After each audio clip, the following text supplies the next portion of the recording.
Vamos tentar. Deixa eu tentar tirar um pouco... Assim tá melhor. Gente, desculpa, a imagem não vai ser boa, mas é o que nós temos.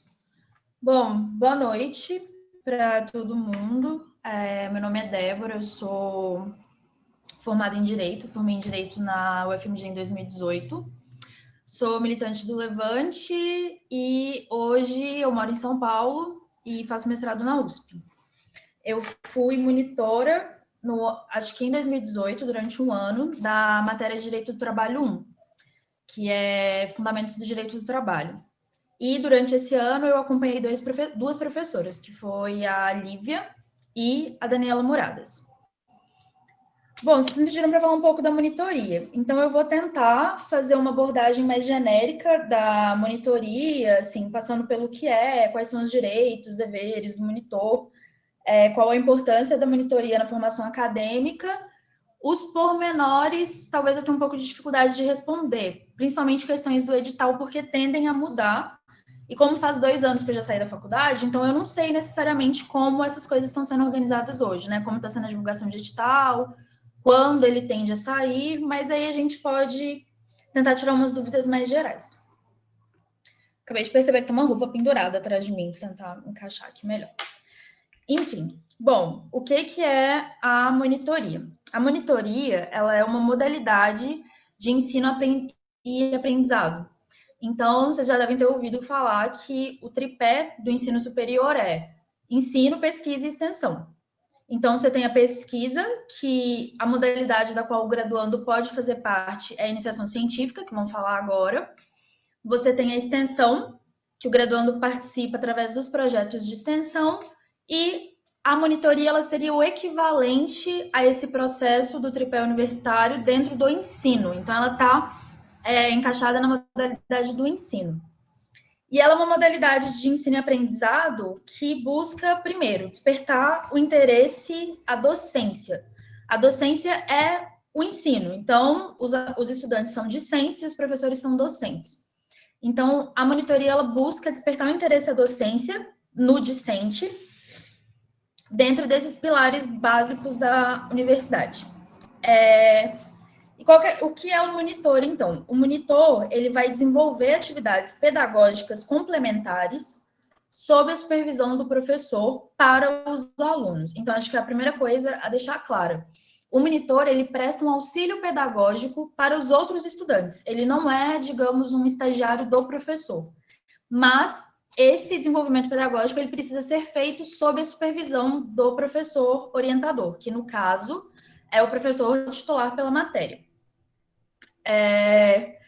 Então, assim, da minha experiência, por exemplo, eu decidi participar da monitoria a partir do momento que eu decidi que eu queria seguir carreira acadêmica e ser professora universitária. É o primeiro passo que pode ser dado nesse sentido, porque você vai ter um contato direto com a sala de aula, com o preparo das aulas, o preparo das atividades, tem essa dimensão pedagógica, tem a dimensão da... Esqueci o nome,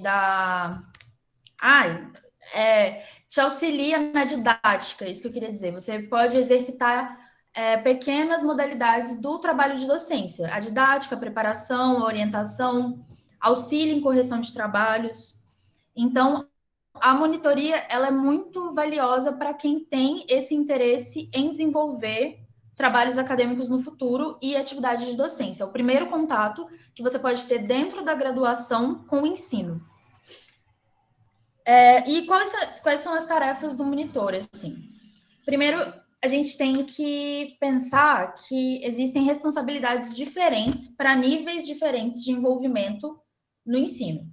Então, você tem o professor da matéria, que é quem tem total responsabilidade sobre o desenvolvimento pedagógico.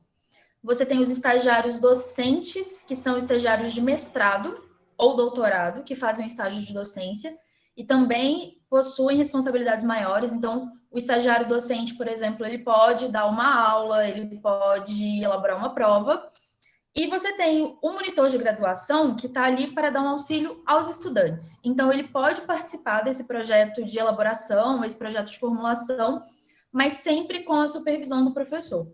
O monitor ele não pode se responsabilizar pelo desenvolvimento das aulas, ele não pode elaborar provas, ele não pode corrigir provas sem supervisão, apesar de que ele pode corrigir, participar do processo de correção com o auxílio do professor.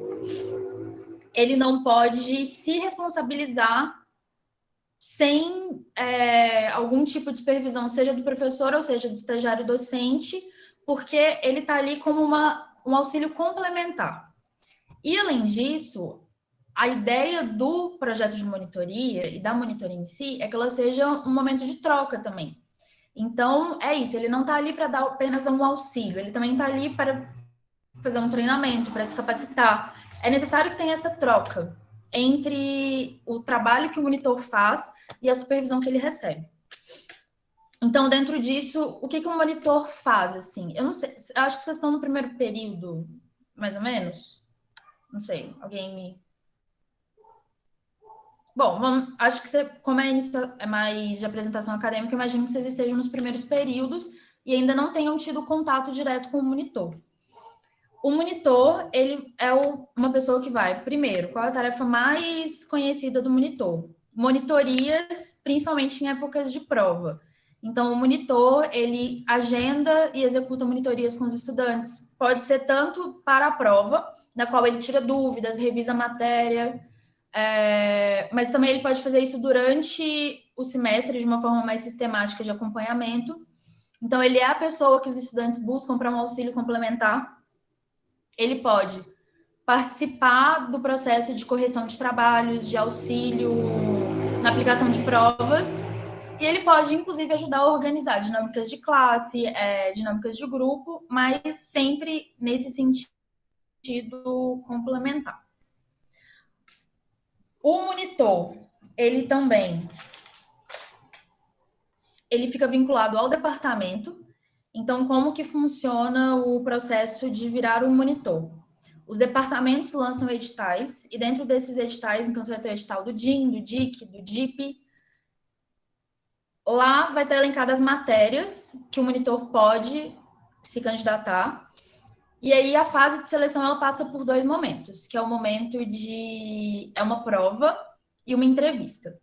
Por quê? A prova, primeiro, você precisa provar que você tem conhecimentos básicos na disciplina. Então, se você resolve, no meu caso, né, eu fui monitora de Direito do Trabalho 1, você faz uma prova com questões básicas sobre direito do trabalho e depois você passa por uma entrevista, na qual eles vão perguntar qual é a sua motivação, qual é o seu interesse, o que você espera da monitoria, para que você possa ser melhor elencado com um professor que corresponda às suas expectativas também.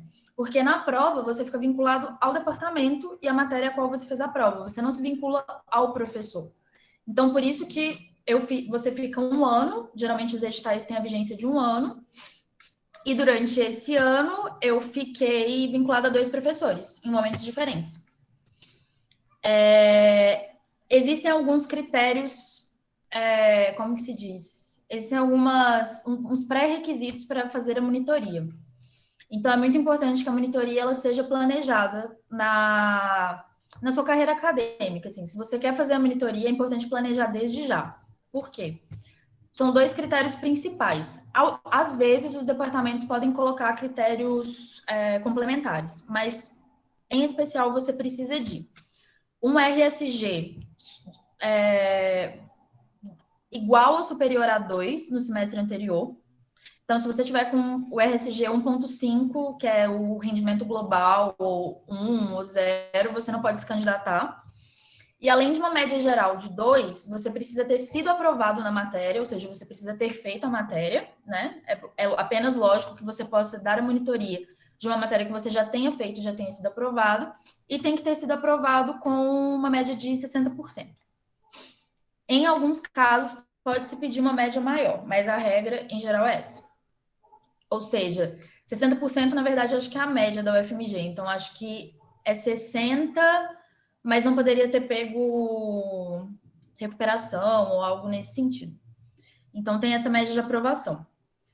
Você fica vinculado ao programa durante 1 ano e existem 2 modalidades de monitoria. Tem a monitoria voluntária e a monitoria com bolsa.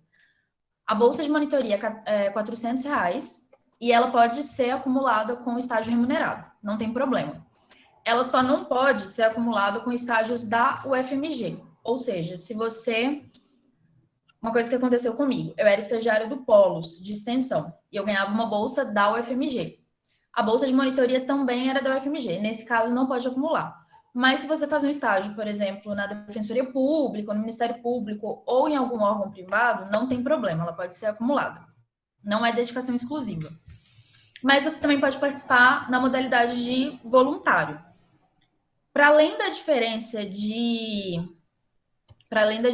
valor mesmo, de receber ou não a bolsa, os direitos e obrigações dos monitores são iguais, tanto para os voluntários, tanto para os bolsistas, mas em uma futura seleção de mestrado, por exemplo, quando eles vão contabilizar seus pontos para ganhar a bolsa de mestrado, se você tivesse sido bolsista de monitoria na graduação, você tem mais pontos do que se você tivesse sido voluntário.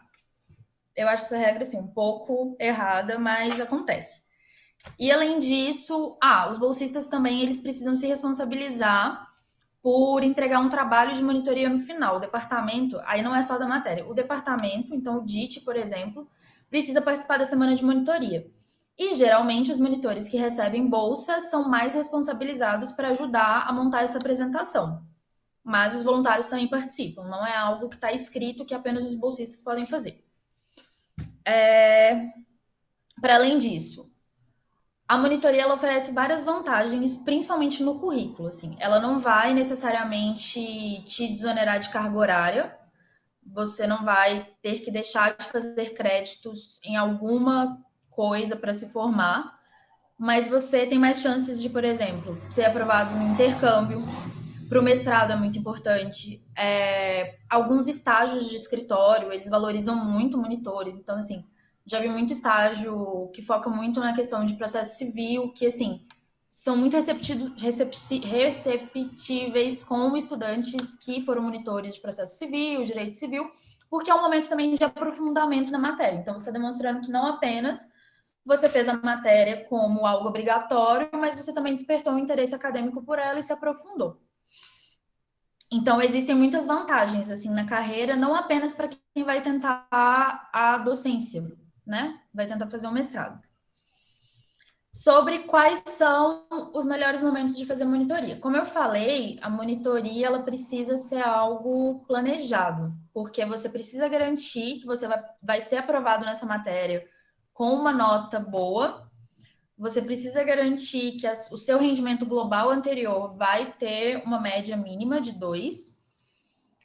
Mas, fora isso, não existe um tempo exato. Como o edital ele é de um ano, é ideal que você faça nos anos anteriores, e principalmente com as matérias na qual você tem mais afinidade. Então, o critério, na verdade, é quanto tempo você espera querer ser monitor e durante quanto tempo você quer ser. Então, se você começar um processo de monitoria no 9º período, por exemplo, você não consegue ficar a vigência inteira do edital, porque no 10º período você se forma e fica desvinculado da faculdade. Então, é necessário. Isso vai da afinidade de cada um e da disposição de cada um em como quer participar. No meu caso, eu entrei no 8º período, eu acho. Na verdade, foi no 9º. Eu entrei no 9º, mas porque, como eu tinha feito intercâmbio, eu ia ficar um semestre a mais. Então, eu peguei meu último ano de faculdade. E se eu pudesse voltar atrás, eu teria feito monitoria de outras matérias, mas é porque, como a decisão de ser monitora veio muito acompanhada da decisão de fazer mestrado e de seguir carreira acadêmica, e só aconteceu na metade da faculdade, então foi só na volta do intercâmbio que eu resolvi fazer. Mas se eu pudesse, eu teria voltado, teria sido monitora das matérias mais iniciais, do DIT, de introdução, que são inclusive muito interessantes, assim, né, da monitoria. Bom, é isso que eu tinha para apresentar, assim, de linhas gerais da monitoria. O que eu sei que era da minha época, pelo menos, os editais, eles tendem a ser lançados no início do ano, porque a ideia é que você acompanhe o ano letivo. Eles ficam, a universidade publica no site, eu acho, mas eles ficam fixados, na minha época era no 7º andar da pós, não sei hoje onde fica fixado. E o processo é esse: você faz uma prova, se prepara, no edital já vem com os temas que podem cair na prova, então é como se fosse um concurso mesmo, né? Tem lá 6 possibilidades de temas. Aí você estuda os temas de forma livre, não tem uma bibliografia, não tem um livro específico. e aí na hora faz um sorteio. Então é bem como se fosse um concurso. Eles sorteiam um tema e aí você escreve uma dissertação sobre ele. Sendo aprovado na prova, você faz uma entrevista para ver com qual professor você se encaixa melhor. Inclusive, você tem a liberdade de falar: ah, prefiro ficar com tal professor ou não, prefiro ficar no turno diurno do que no noturno. Isso são questões também a serem avaliadas. Em geral, exige-se do monitor que ele acompanhe as aulas, então é bom pensar também, quando a gente vai escolher qual professor, qual disciplina, a nossa disponibilidade de acompanhar. Não é obrigatório ir em todas as aulas, mas é importante, porque é isso, o ponto ápice da monitoria para muita gente é quando você marca a atividade de monitoria com os alunos, fora do horário de aula. Então, se a aula começa às 7 da noite, você marca ali 5h30 e os alunos vão tirar dúvidas. E você precisa se preparar para responder essas dúvidas. E é um pouco difícil fazer isso se você não tem noção do que foi abordado em sala ou não. Então, é importante o acompanhamento das aulas. Você pode se dispor para ajudar a organizar trabalhos em grupos, ajudar a corrigir os trabalhos, mas o monitor ele não deve ser responsabilizado pela correção integral de trabalhos e provas. Isso acontece muito na universidade, mas isso não é uma obrigação do monitor, mesmo com bolsa. Quem se responsabiliza é o professor. E você pode contribuir na elaboração de provas. Pode ajudar o professor a elaborar a prova, mas você não pode elaborar a prova. E isso continua sendo da responsabilidade do professor. E sempre reforçando que a monitoria, enquanto essa modalidade de ensino e aprendizagem, ela é feita como uma troca entre os alunos. Digamos que o sujeito que recebe a monitoria são os estudantes.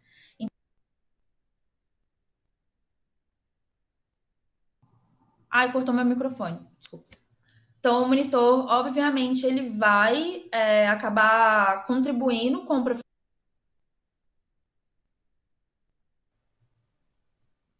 Mas.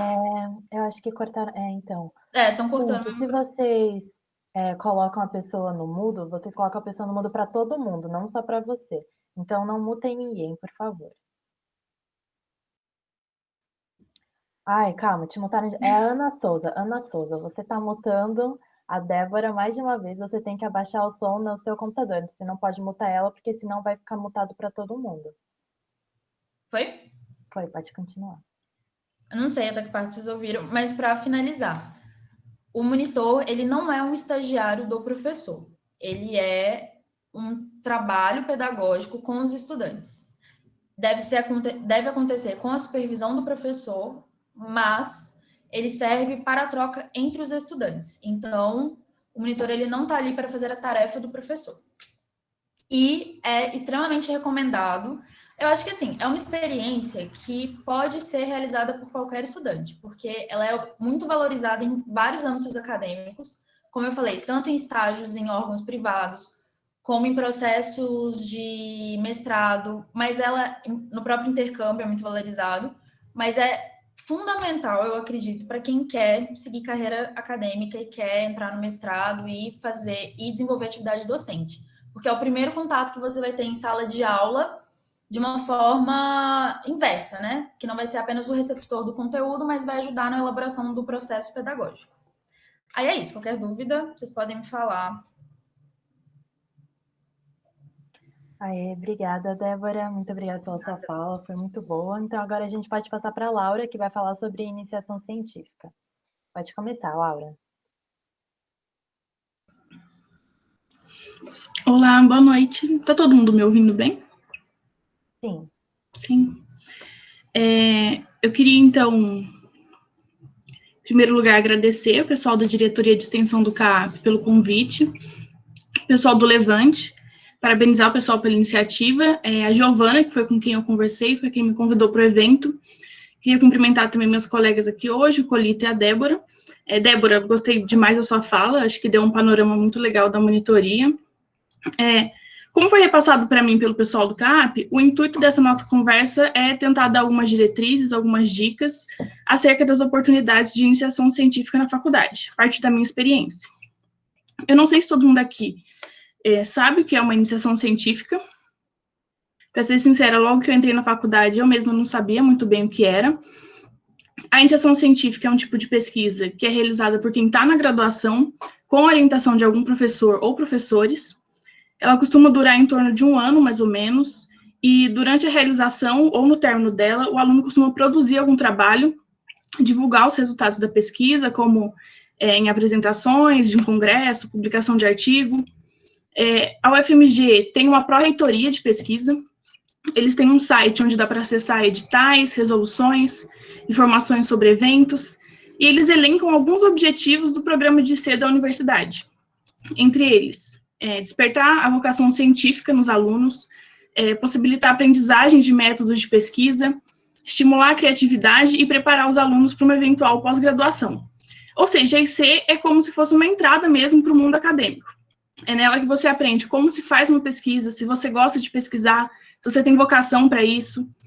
Você não precisa ter feito uma IC para entrar na pós-graduação, mas se a pós é algo que você acha legal, que você considera fazer, talvez seja bacana já começar a pesquisar desde cedo na graduação. E é isso que a iniciação científica possibilita. Eu brinco que eu tenho muita sorte, assim, de ter sido... eu pesquiso História do Direito, então eu tenho um pouco de sorte de ter sido essa área que fez meus olhinhos brilharem, assim, na faculdade, porque é uma área que a gente tem contato logo no início do curso, já que é uma disciplina obrigatória do primeiro período. Alguns colegas precisam ter um pouco mais de paciência, esperar um pouquinho mais até ter contato com aquilo que vai despertar seu interesse, ou até mesmo ter um esforcinho a mais procurando outros projetos na faculdade para conseguir ir além daquilo que as disciplinas obrigatórias oferecem, e aí ter contato com mais áreas desde o início do curso. Então, como eu entrei na iniciação científica? No começo de 2018, no primeiro período, quando eu cursei a disciplina História do Direito, com o professor Sontag, que é meu orientador hoje, e eu comecei a frequentar na mesma época o grupo de estudos dele em História do Direito. Então, no primeiro período, eu já tive um contato com essa área que eu pesquiso hoje, eu já tinha percebido que aquilo me interessava, eu tive a sorte também de não só o professor Sontag, como os orientandos dele, o pessoal do Estudo Inures, sempre terem sido muito abertos para falar sobre pesquisa comigo, mesmo quando eu ainda não pesquisava. Acabando o primeiro período, teve um processo seletivo, o professor Sontag estava procurando orientandos da graduação, e aí eu pensei, né, esse é meu momento, vou tentar. Com o lançamento desse edital na página do grupo, eu fui pesquisar melhor o que exatamente era uma iniciação científica. Eu entrei no site da Pró-Reitoria de Pesquisa da UFMG, eu olhei as publicações mais antigas da página do grupo de pesquisa dele, para conhecer melhor as pesquisas que o grupo vinha fazendo. Eu entrei no Lattes dele, do professor, vi mais ou menos o que ele já tinha pesquisado e orientado, entrei no Lattes de outros membros do Estudo Inures. Eu não tinha a menor ideia naquele momento do que eu queria pesquisar, mas eu decidi que eu ia tentar a vaga naquele momento mesmo assim. E aí, como funciona, né, um processo seletivo de iniciação científica? Em primeiro lugar, nem sempre há um processo seletivo. Nessa ocasião, em 2018, eu não consegui a vaga naquele processo, e a iniciação científica que eu faço hoje não é fruto desse processo seletivo. Mas no caso de haver um processo seletivo, se tem algum edital, leia bem o edital, veja sobre quais circunstâncias aquela iniciação científica vai ser realizada, o que o professor espera de você durante a pesquisa, quais as regras e os critérios que ele vai utilizar para a seleção, converse com os orientandos daquele professor, veja qual que é a dinâmica dele, como ele costuma trabalhar.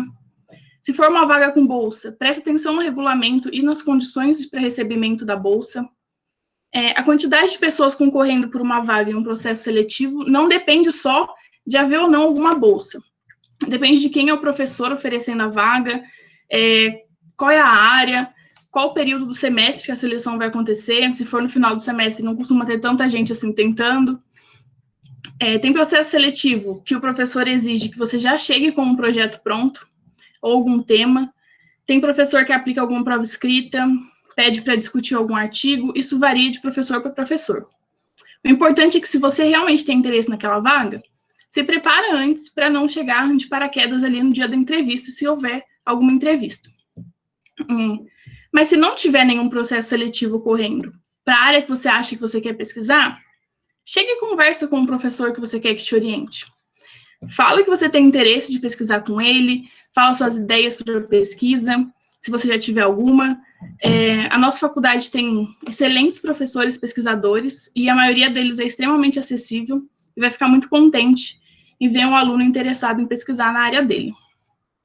Se não der certo também, na primeira vez que vocês tentarem, como também não deu certo para mim na primeira vez que eu tentei, tá tudo bem também. Se você tentar de novo uma vaga num processo seletivo com o mesmo professor, aquele professor vai ver que você seguiu com seu interesse naquilo, você vai ter uma ideia de como a seleção funciona.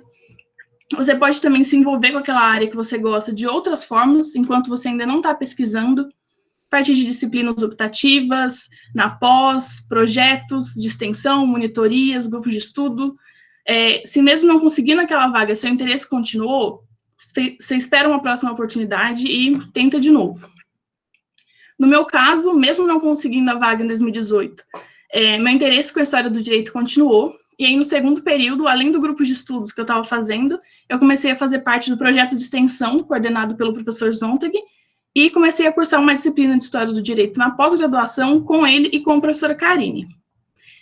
Nesse projeto de extensão que eu comecei a fazer, eu tive um contato maior com a história do direito, por meio das fontes de época que a gente olhava no projeto. A gente mexia muito com revistas jurídicas, da metade do século XIX até a metade do XX, mais ou menos, e ler aquelas revistas, ter um contato direto com fontes de época, fez com que as coisas começassem a ficar menos abstratas na minha cabeça. Lendo o que os juristas falavam, eu conseguia identificar melhor questões, dúvidas, curiosidades minhas que talvez pudessem, eventualmente, se tornar um problema de pesquisa. Esse meu exemplo provavelmente não ajuda muitos de vocês que não estão interessados em pesquisar história, mas em outras áreas também é interessante ter um contato mais concreto com o seu objeto de pesquisa antes de começar a pesquisar. Para o pessoal mais do direito mesmo, talvez ter mais contato com processos em estágios, por exemplo, observar alguma questão que seja interessante, que possa se tornar um problema de pesquisa, ou até mesmo ler doutrinas, clássicos, livros de teoria, para quem tem interesse em pesquisar alguma coisa mais a parte da dogmática. Mas o que para mim mesmo foi decisivo para eu começar a pesquisar, eu acho que foi a disciplina que eu estava fazendo no segundo período com a professora Karine e o Zontag na pós.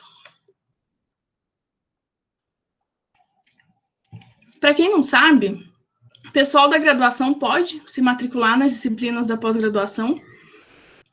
Não é algo tão incomum assim lá na faculdade, e é algo muito interessante e recomendável de se fazer, principalmente se você acha que tem interesse em pesquisar. As aulas na pós têm uma dinâmica diferente, não costuma ser aula expositiva e sim debate. A quantidade de leitura também é um pouquinho maior, e são umas leituras um pouco diferentes das da graduação. Você vai ter um ambiente também onde todo mundo ali pesquisa. Nessa disciplina da pós, eu não estava tendo tanto contato assim, com fontes de época, como eu estava tendo no projeto de extensão, mas eu estava observando aquilo que estava sendo discutido na historiografia. Se você quer pesquisar alguma coisa, é importante você saber o que já foi pesquisado sobre aquilo, o que está sendo pesquisado naquela área. Não só para te dar ideias do que pesquisar, como para você saber se aquilo que você quer pesquisar vai ter alguma relevância. Ou seja, para você saber se e como a sua pesquisa vai poder contribuir para a produção científica naquela área. E foi lendo um dos artigos para essa disciplina que eu comecei a encontrar o tema que eu pesquiso hoje.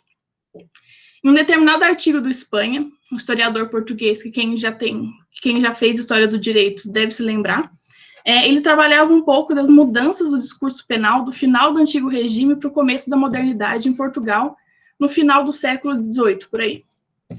Eu prometo que vou ser bem breve agora, para vocês não ficarem muito entediados. Em determinado trecho desse artigo, ele fala de uma diferença que ele percebeu nos crimes de ofensa à religião e como o fundamento deles parecia ter mudado. O objeto, o bem jurídico, digamos assim, que eles procuravam tutelar, não era mais o mesmo. E aí, de acordo com Espanha, grosso modo, assim, o objetivo desses crimes já não era mais tanto proteger a religião, e sim a ordem social. E aí, lendo isso, eu fiquei curiosa, e eu acho que a curiosidade é uma das coisas mais importantes na pesquisa, porque é o que vai te fazer buscar por coisas novas. E aí eu fiquei pensando no Brasil, no caso brasileiro. Bom, o Brasil Império não era um Estado laico, e o primeiro Código Penal do Brasil é mais ou menos dessa época, do começo do século XIX, algumas décadas depois do caso português que o Espanha estava falando no artigo dele. E eu cheguei para o professor Sontag e perguntei, então, sobre os crimes de ofensa à religião no Brasil no período. Será que existiam tais crimes, igual tinha nesse projeto em Portugal? Como que eles eram? E aí ele me mandou procurar. E aí eu fui procurar sobre esses crimes, e são eles que eu estou pesquisando hoje. Mas também não foi logo depois disso que eu comecei a minha iniciação científica em História do Direito. Na verdade, no final do primeiro período, eu também tinha acabado de cursar a disciplina de Teoria do Estado 2, com o professor Onofre. Eu tinha gostado muito da disciplina, então eu cheguei para ele, falei que eu tinha interesse em estágio ou pesquisa, alguma coisa com ele. Eu mandei meu currículo, e aí no começo do terceiro período, eu comecei a minha iniciação científica em Direito Tributário, sob orientação dele, e um estágio voluntário na Advocacia Geral do Estado, que era onde ele trabalhava. Quando eu estava para completar um mês, mais ou menos, nesses projetos, eu pensei um pouco, e eu percebi que aquilo não era muito para mim. Eu não tinha tanto interesse em direito público quanto eu achei que eu tivesse. E naquele momento seria mais interessante eu abandonar aqueles projetos para poder focar em outras coisas. E por isso é importante a gente saber o que a gente está procurando, a gente tentar mapear aquilo que a gente gosta. Aquilo que, para mim, eu não enxerguei naquele momento como algo que eu quisesse continuar, com certeza foi uma experiência ótima para outros alunos envolvidos nesses projetos, porque eles tinham interesses acadêmicos diferentes dos meus. Nisso, saindo desses projetos com o professor Onofre, eu fiz o processo seletivo para ser monitora de História do Direito, e eu passei. Com isso, eu tive mais contato, não só com a História do Direito, como com o professor Sontag, que estava me orientando agora na monitoria. E algumas semanas depois de virar monitora, sentei para conversar com ele e falei que eu queria começar uma iniciação científica. Ele perguntou quais os temas que eu tinha em mente. Eu falei alguns temas, mas disse que o que eu me empolgava mais eram os crimes de ofensa à religião no Brasil. E ele achou esse tema mais interessante também, porque é a história do direito penal, que é o que ele pesquisa, e ele achou que ele pudesse me ajudar mais, me orientar melhor, sendo uma área que ele domina mais. E aí eu comecei a pesquisar, ele me passou umas leituras, me orientou na montagem do projeto. Meu projeto só ficou pronto no semestre seguinte, e depois eu já comecei a executar o projeto e escrevendo o meu artigo, que eu ainda estou terminando. Isso é uma outra questão, né? Quais são os possíveis resultados de uma iniciação científica? Isso depende também. O resultado da minha IC é um artigo que está me fazendo companhia agora na quarentena. Tem orientador que não exige artigo como resultado da IC, só pede leituras e algum relatório final. Tem orientador que foca mais em apresentações de congresso durante a realização da iniciação científica. Isso vai de orientador para orientador, e por isso é importante saber como o processo de pesquisa vai se realizar antes de você procurar a vaga. Outra coisa também importante é saber da sua disponibilidade e das suas limitações, antes de começar uma IC.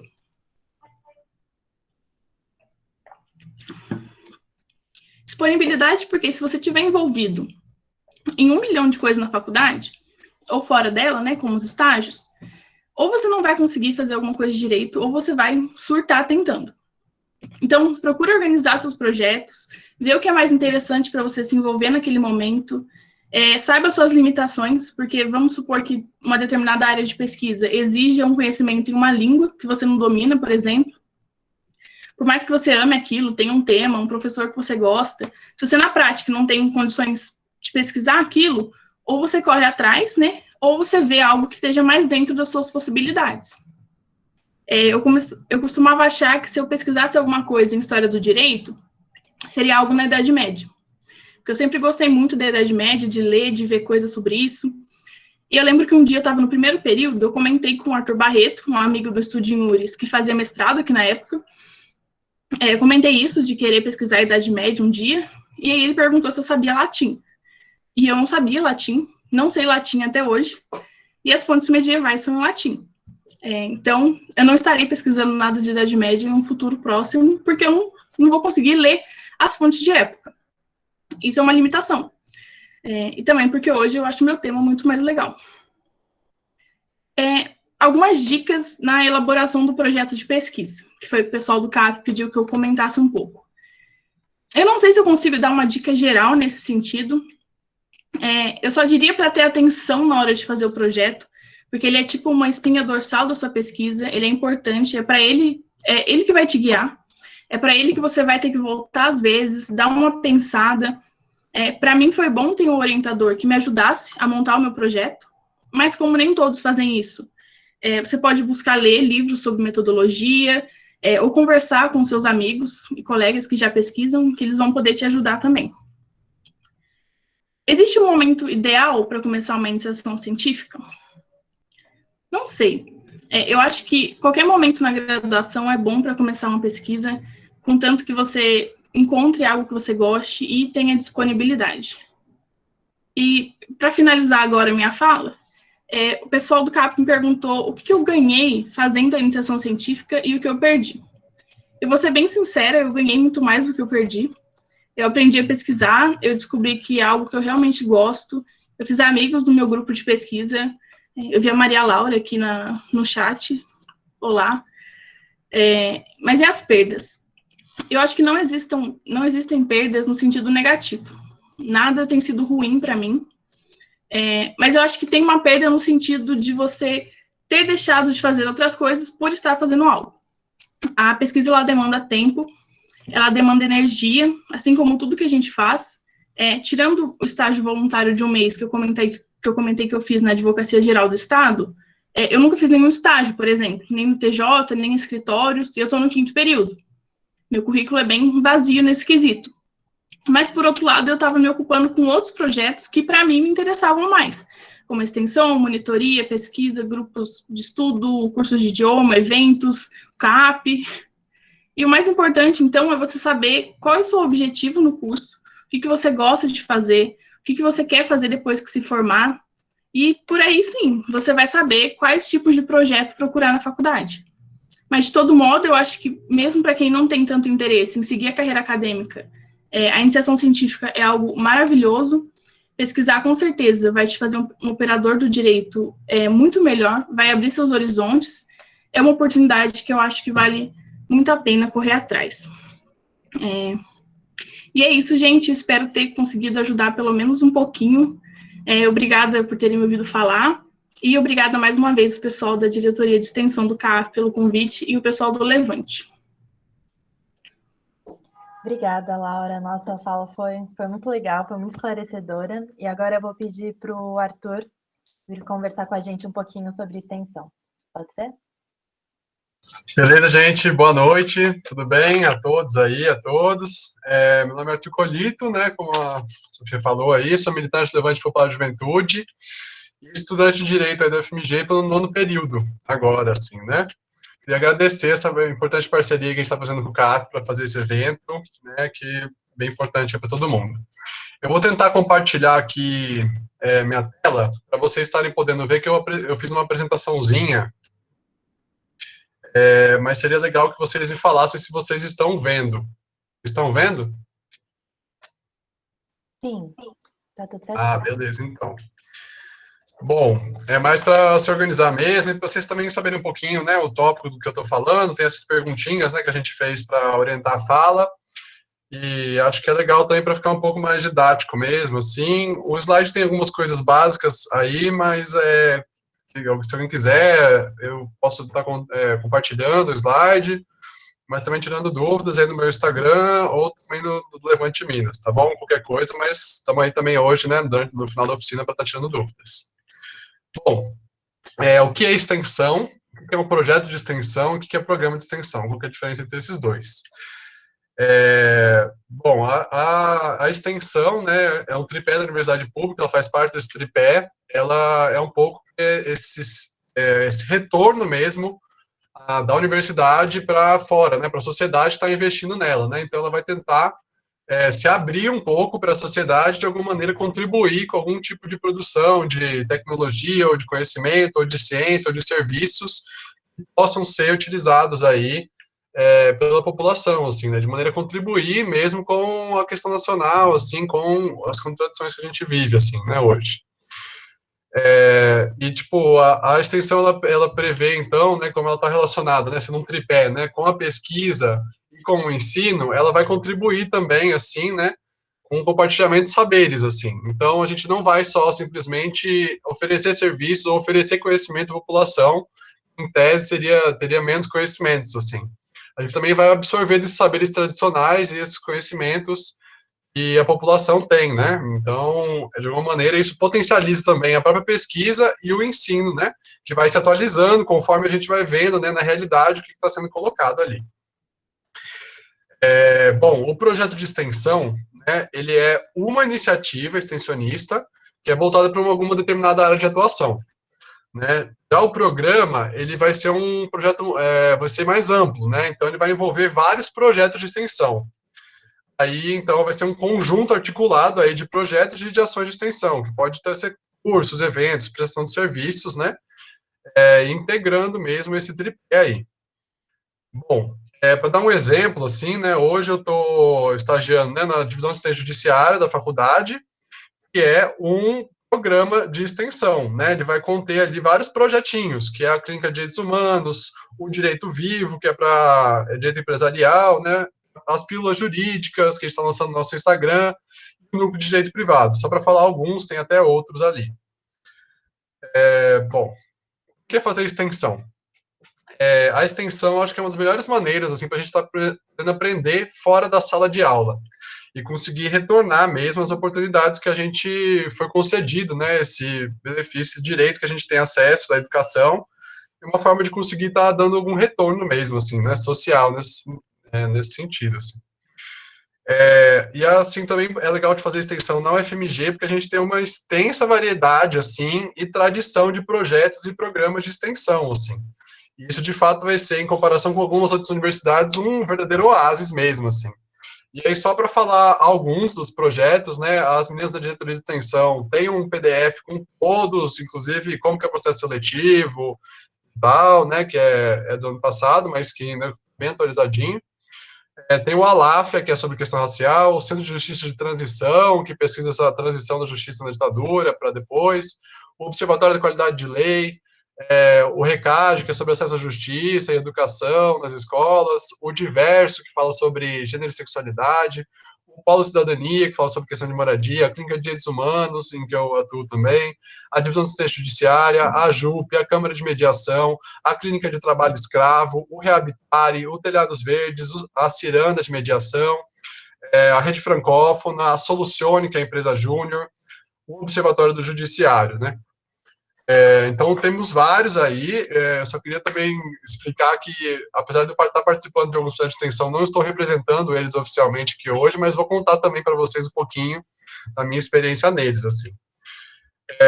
Seguindo essa pergunta, né, do porquê fazer extensão, acho que também é uma possibilidade da extensão da gente ter um contato, assim, mais social com o direito popular mesmo, assim, né, de exercer uma advocacia popular que pode contribuir com o povo e também com os movimentos populares, assim, né, tornando o conhecimento jurídico um pouco mais acessível e permitindo à população a tomada de decisões informadas, né, em que ela sabe o que está em jogo, quais são as opções dela, de maneira clara.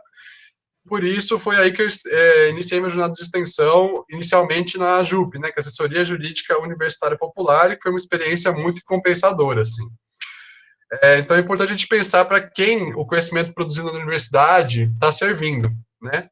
Se a educação ainda é um direito limitado, né, a gente pode estender esse direito a quem mais precisa e ajudar na transformação da realidade, né. Esse contato, assim, com a extensão teve um papel importante na minha organização do movimento popular como levante, assim. Bom, como saber aí dos projetos existentes?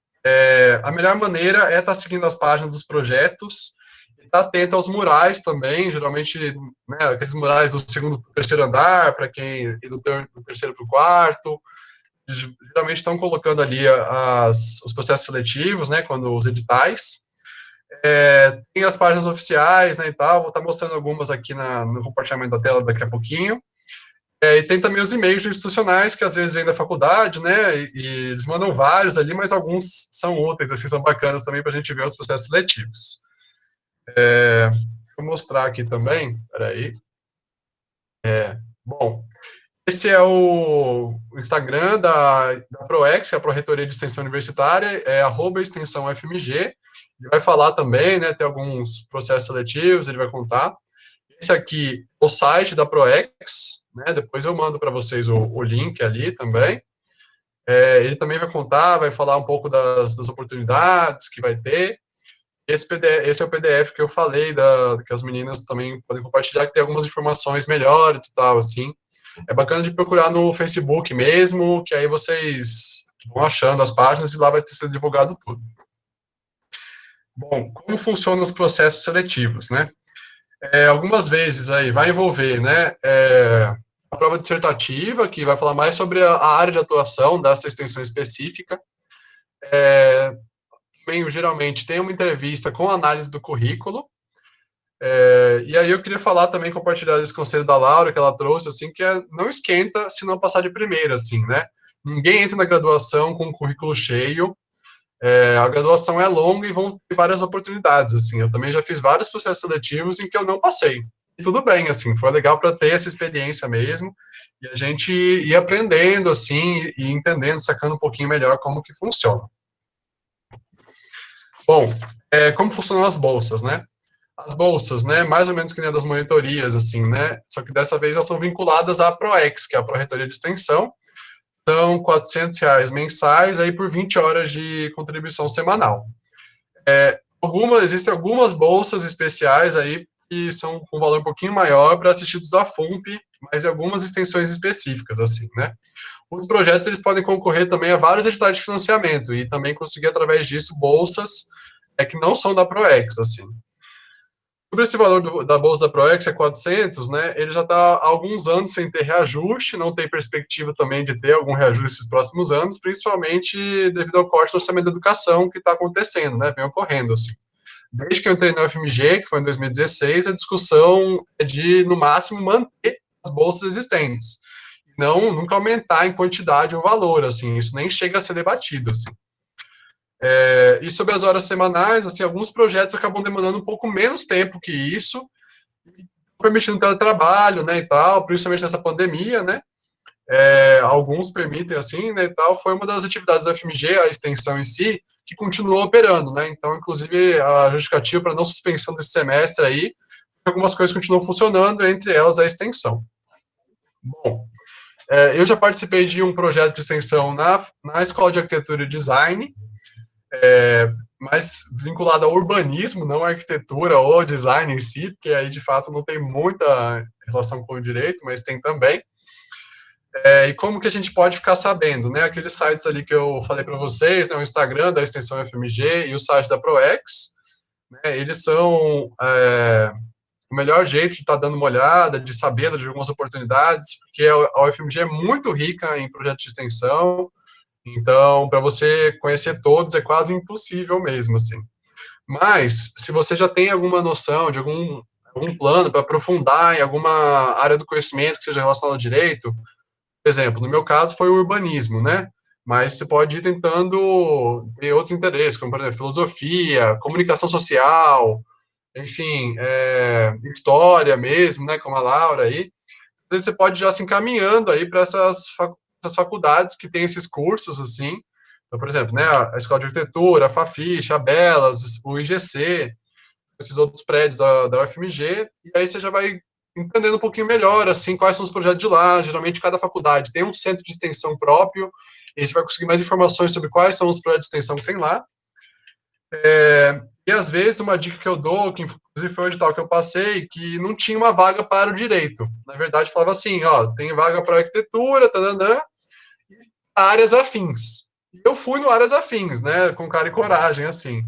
Então, cabe a você, né, nessa entrevista mesmo, assim, demonstrar seu interesse em relação, assim, das áreas, né, do direito com a área específica da atuação, na prova quanto na entrevista, assim.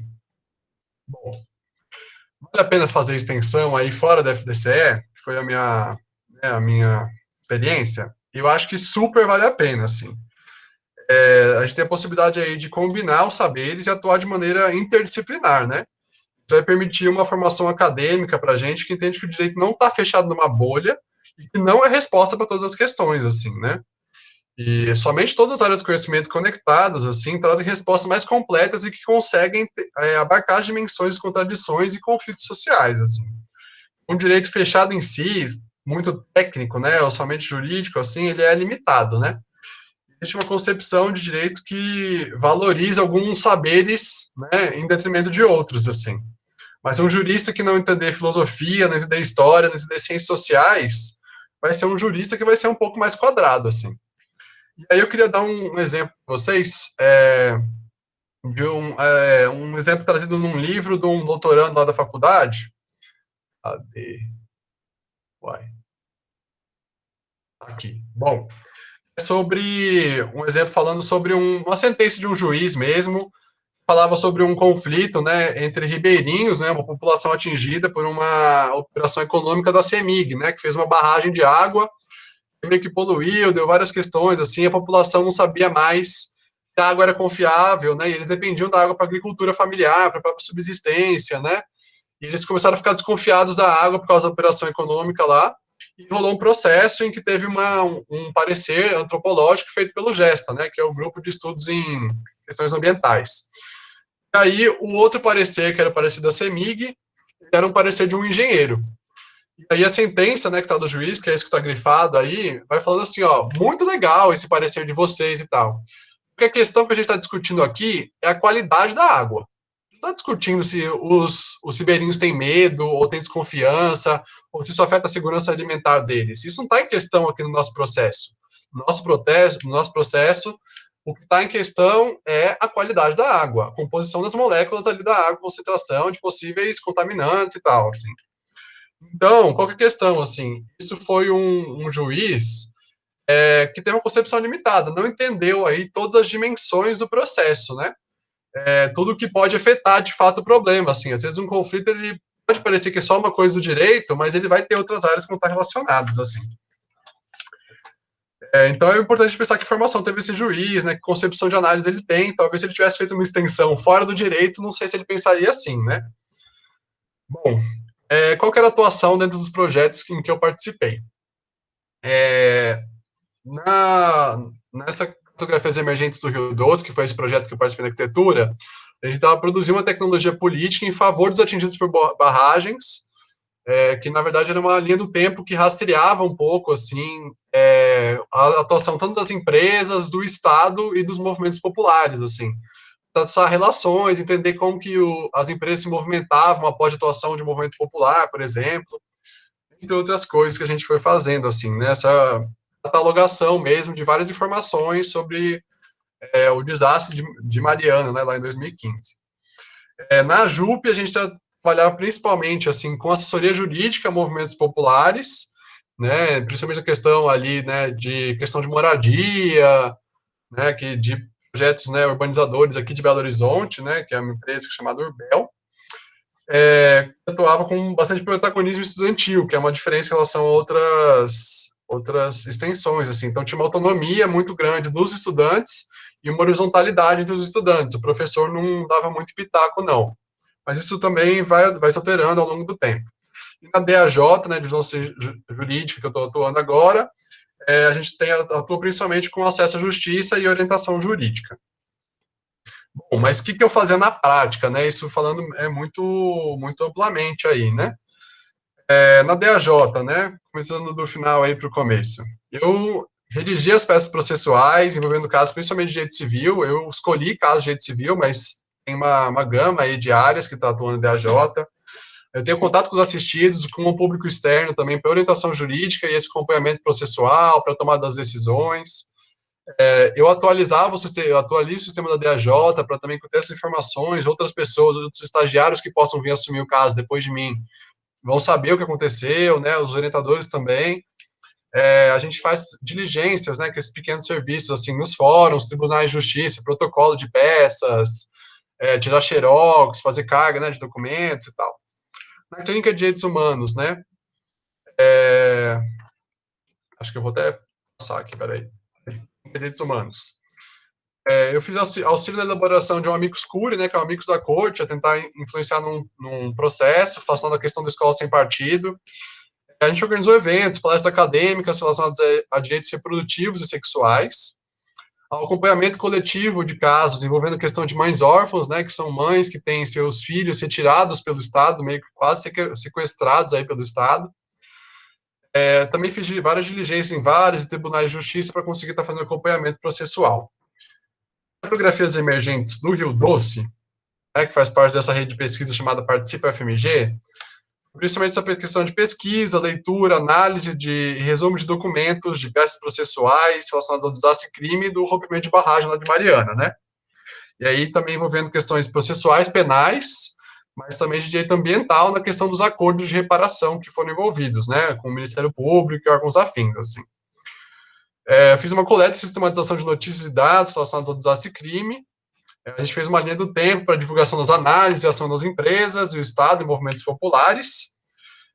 A gente atuou como equipe interdisciplinar, né, integração com essa rede de pesquisa do Participa FMG, com um objetivo específico ali de fortalecimento dos movimentos populares e dos atingidos, né, por meio de produção de conhecimento socialmente aplicável. Eu acabei também apresentando um trabalho final, aí que recebeu um dos 17 destaques de extensão da Semana do Conhecimento da UFMG. Isso é outra coisa, assim, geralmente quando você é bolsista de algum projeto, né, você vai ser pedido para você que apresente um relatório, um bannerzinho ali, falando sobre o seu projeto de extensão na Semana do Conhecimento e Semana de Extensão da UFMG, né. Então é um momento bem legal, você conhece várias extensões de vários cursos, várias faculdades e tal. E também acabei ajudando, né, durante esse projeto aí, na disciplina, né, a organizar uma disciplina sobre geopolítica e cidades, que resultou num artigo também que foi apresentado aí. Sobre a JUP. A JUP, né, de preparação e relatoria de reuniões, de metodologia de reuniões, organização de documentos, materiais dos casos, a gente fez essa articulação junto aos movimentos populares, né, para ter um acompanhamento processual. A gente fez assembleia com os assistidos, né, nos seus próprios territórios, assim, fizemos uma decisão informada para definição da estratégia jurídica que a gente ia tomar no caso. Então, não era simplesmente, né, os advogados que tomavam as decisões, mas juntamente ali, né, com os protagonistas do caso, que tem que ser, né, as pessoas afetadas pelo problema, a gente juntos ia definindo, assim, qual eram os rumos, assim.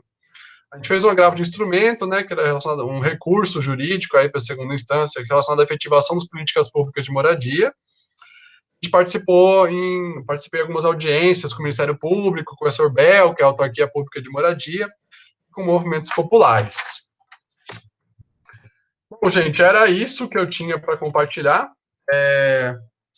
Acho que foi tudo aqui, deixa eu dar uma olhadinha. Foi isso, só mais uma acrescentar também, assim, né, sobre se vale a pena, como, por que fazer extensão, assim. A DAJ, né, ela foi importante aí para mim, para poder ter mais contato com a prática jurídica mesmo, mais no final do curso, que eu tive essa oportunidade, e conseguir definir um pouco minha área de atuação, né, o que eu quero advogar, em qual área, assim. E as disciplinas ofertadas da DAJ, né, que são os optativos, você tem que fazer uma para estar na DAJ, trazem um importante conhecimento técnico, assim, às vezes trazem questões mais técnicas que são importantes para quem já está pensando em advogar, assim, às vezes é útil também para um estágio e tal. E, bom, também falando que a atual grade curricular, né, está em reformulação. Uma das coisas que está em discussão, assim, é como que a extensão vai estar participando mais dos currículos, assim, se vai ser obrigatório fazer extensão, hoje não é, né, mas conta para a CG, que é a atividade complementar de graduação, que todo mundo tem que cumprir umas horas lá. Se não me engano, vale em 120 horas, você pode estar cumprindo dia, horário de extensão, você quase mata a CG só com isso. Então, é uma questão importante para a gente estar se ligando ao longo da graduação, assim, tal.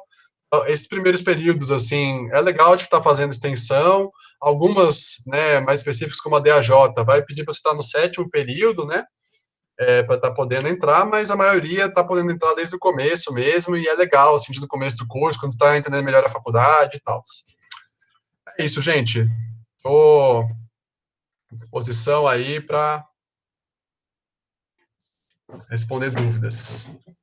Obrigada, Arthur, pela sua fala. Então, agora a gente chegou no espaço de dúvidas, perguntas, questionamentos. A gente só tem uma até agora, então se vocês quiserem mandar no chat, vocês podem ir mandando. Gente, eu também já coloquei o forms para vocês preencherem e ganharem a certificação do evento, tá?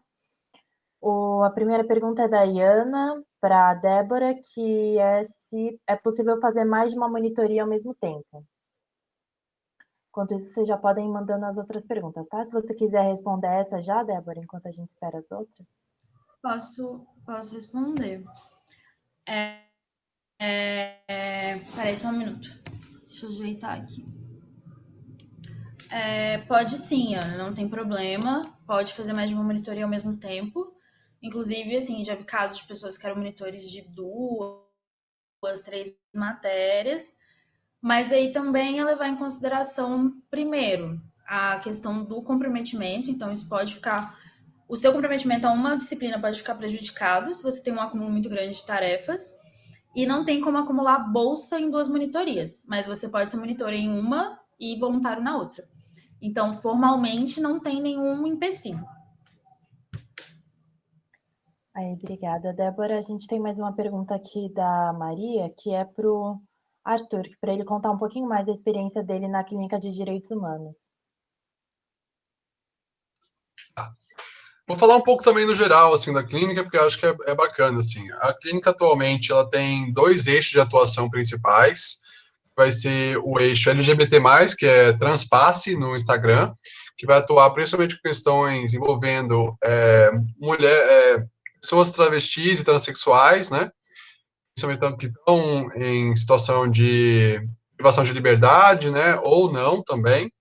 Retificação de nome social também, mas também questão de liberdade, né, condicional, enfim, várias questões aí envolvendo, né, travestis transexuais, daí o nome Transpasse. Eu decidi atuar no eixo, né, que chama DRS, que é de Direitos Reprodutivos e Sexuais. Então, a questão principal desse eixo é a questão das mães órfãs. Então, são mães que, às vezes, por ter um histórico passado, né, de uso de drogas, ou, né, outras questões de morar na rua, né, situação de vulnerabilidade social mesmo, o Estado começou a adotar políticas, assim, o Estado não fala nem governo de Minas Gerais, mas o Estado não como um todo, às vezes a prefeitura, o Ministério Público, o Judiciário, né, os próprios hospitais, às vezes as maternidades, assim, quando nascia o bebê, às vezes já tirava da mãe, assim, sem nem ter um processo. O Instituto da Criança e Adolescente, né, ele prevê um procedimento para isso, né. Primeiro, você não vai tirar a criança, né, do começo, assim. Primeiro, você vai ver se é necessário um atendimento maior, um acompanhamento daquela criança, depois uma medida de proteção. No final, né, o mais gravoso é a destituição do poder familiar.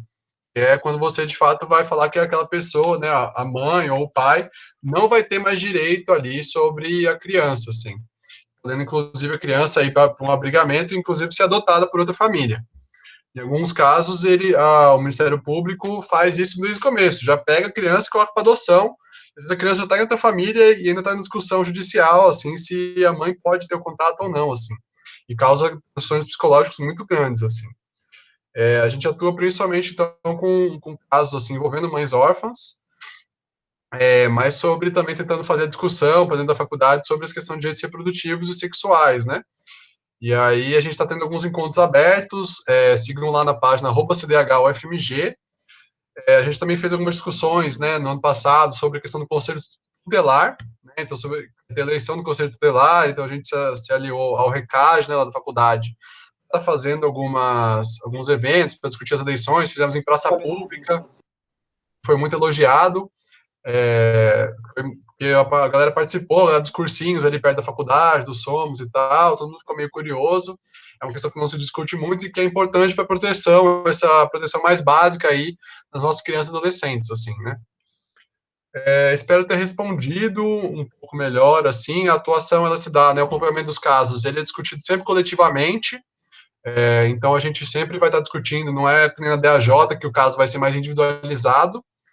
E também acho que é legal que a gente tenha atuado agora de maneira mais integrada na clínica, né? Então, esses 2 eixos, todo mundo, as professoras também, de maneira a tentar intervir na questão da amicus curiae, principalmente na questão da escola sem partido, né? Quem sabe, né? Tipo, a escola sem partido continua aí em debate jurídico, e tem discutido sobre se a gente pode falar sobre quais temas de política, sobre sexualidade, gênero na escola e tal, e a nossa defesa clínica é que sim, que é importantíssimo a gente estar discutindo essas coisas, até para evitar, né, ter uma política de combate às opressões mesmo, pessoas poderem, né, tipo, serem quem são, de fato, terem seus direitos de expressar sua sexualidade, né, e não ser diminuída por isso, ou por sua questão de gênero, desde o início, na infância, para não gerar traumas, né, questões para a personalidade, enfim. Um pouco isso, assim, uma educação mais inclusiva. Arthur, a gente já tem aqui mais uma pergunta para você, eu vou fazer ela, já que você já está falando, que é Como você acha que ter feito extensão pode ajudar o estudante profissionalmente depois de formado? Legal. Bom, eu acho que a extensão, assim, às vezes a gente tem um contato com a questão jurídica mesmo na prática, assim, né? Então, algumas áreas do direito, às vezes você vai ter redação de peças processuais mesmo, né? De documentos e tal. Esse acompanhamento na DAJ, por exemplo, com os assistidos, você cara a cara, como se fosse uma reunião com um cliente seu, né? Isso que a gente chama de assistido, porque não é uma relação comercial, econômica, né? Na DAJ, não cobra nada. É muito bacana para você entender, conseguir dialogar mesmo com o seu cliente. Isso é uma experiência que você vai ter se você for para uma advocacia privada, né? For abrir seu escritório ou entrar em outro. Eu acho que essa questão da interdisciplinaridade, né? De você entender um direito, tipo assim, que não seja somente técnico, né? Somente muito fechadinho em si, é importante para você ser um profissional mais capaz mesmo de estar atendendo assim as pessoas, para você conseguir entender a demanda mesmo ali de maneira mais complexa, né? Que às vezes as coisas não são tão simples quanto aparentam ser. Às vezes o cliente chega pedindo uma coisa, mas você entende ali pela demanda, pela situação de vida, talvez a demanda possa ser outra, o caminho jurídico, né, para resolução pode não ser o que a pessoa está pensando ali exatamente, assim. Eu acho também que questão profissional, assim, acho que me ajudou no sentido ético mesmo, assim, de pensar um pouco essa questão do tratamento dos dados, da questão do sigilo, né, desse respeito com os assistidos, com os clientes, assim, também, mas também na ética de mundo mesmo, de sociedade, no sentido de que a gente precisa estar também posicionados enquanto juristas, assim, mesmo que atuando profissionalmente, a gente também não pode se isentar de estar pautando outras questões, assim. Se eu pensar mais alguma coisa, acho que por enquanto é mais isso mesmo, assim. Depois eu falo. Obrigada. Agora uma pergunta para a Débora, que é se você acha que a monitoria te auxiliou no processo de mestrado e como é que funciona esse processo da bolsa do mestrado? Não, então, eu acho que a monitoria. Peraí, deixa eu ligar minha câmera. A monitoria, junto com a iniciação científica, ela cria um pouco. A extensão também contribui muito, mas ela cria principalmente esse vínculo do mestrado, né? O mestrado, ele é uma carreira acadêmica que você começa a cursar e ele está principalmente em dois pilares, que é tanto o ensino e tanto a pesquisa. Então, a monitoria, ela ajuda muito no processo da seleção do mestrado. Hoje, no mestrado, eu desenvolvo atividades que são muito correlatas com as atividades que eu desenvolvia na graduação enquanto monitora, que é no estágio de docência. Ela passa uma certa confiança no sentido de que você demonstra que você tem um interesse pela carreira de docência e pela carreira acadêmica. Então, a monitoria, junto com a iniciação científica, elas são esses dois momentos na graduação que você já consegue desenvolver atividades similares com as atividades que são exigidas de um estudante de mestrado.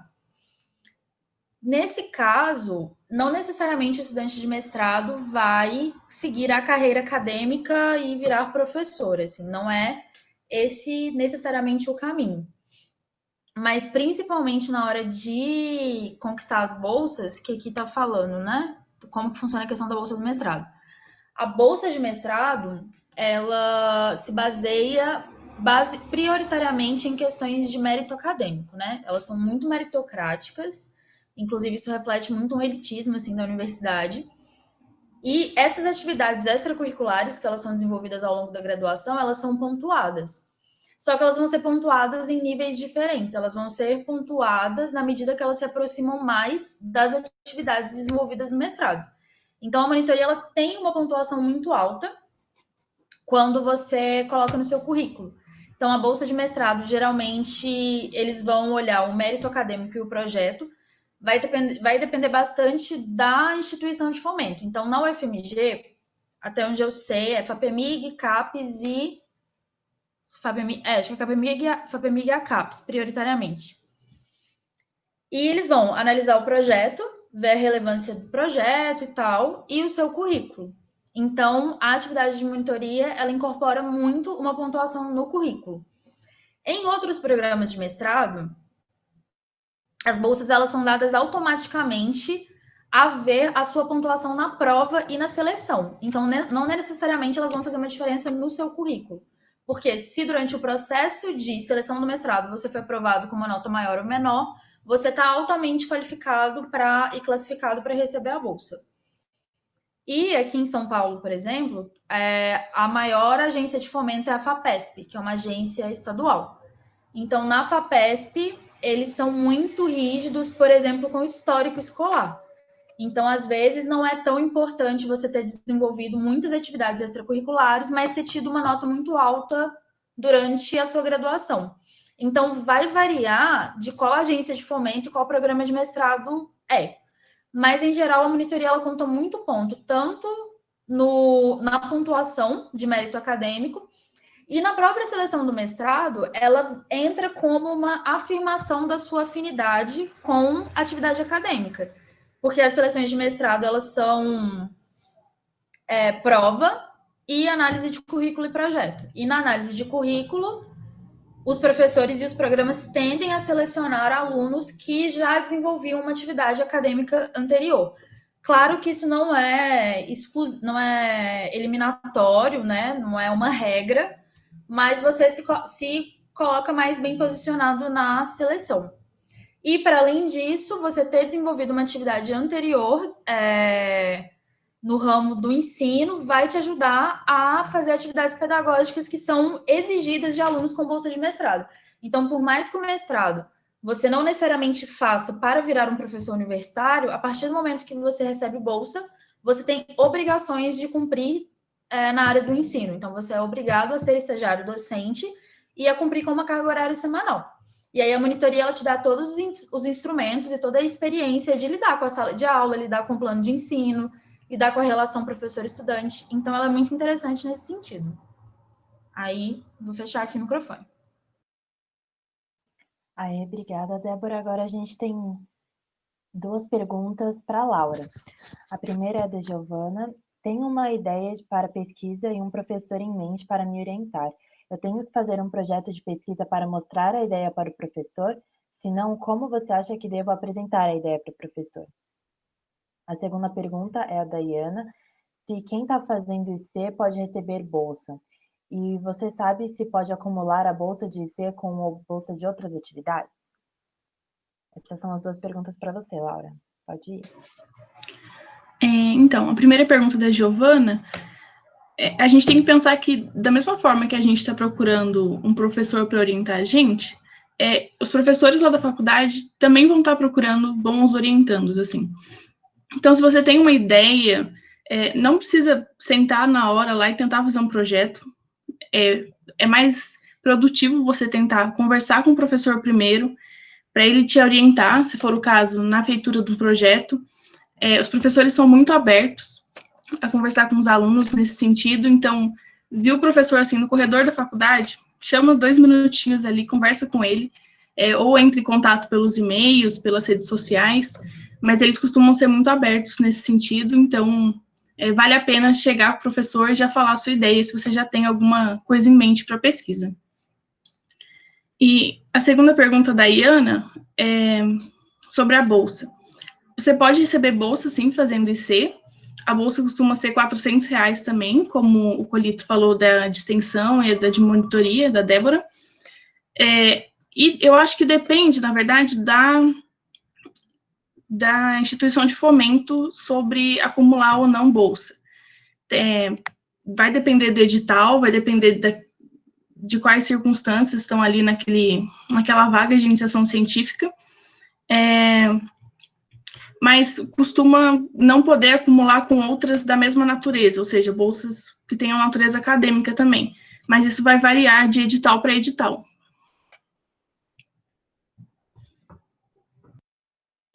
Obrigada, Laura. Pessoal, alguém tem mais alguma pergunta? Senão acho que a gente já pode finalizar, né? Eu vou esperar aqui um minutinho para ver se chega mais alguma pergunta. Sofia, eu queria só complementar uma última coisinha.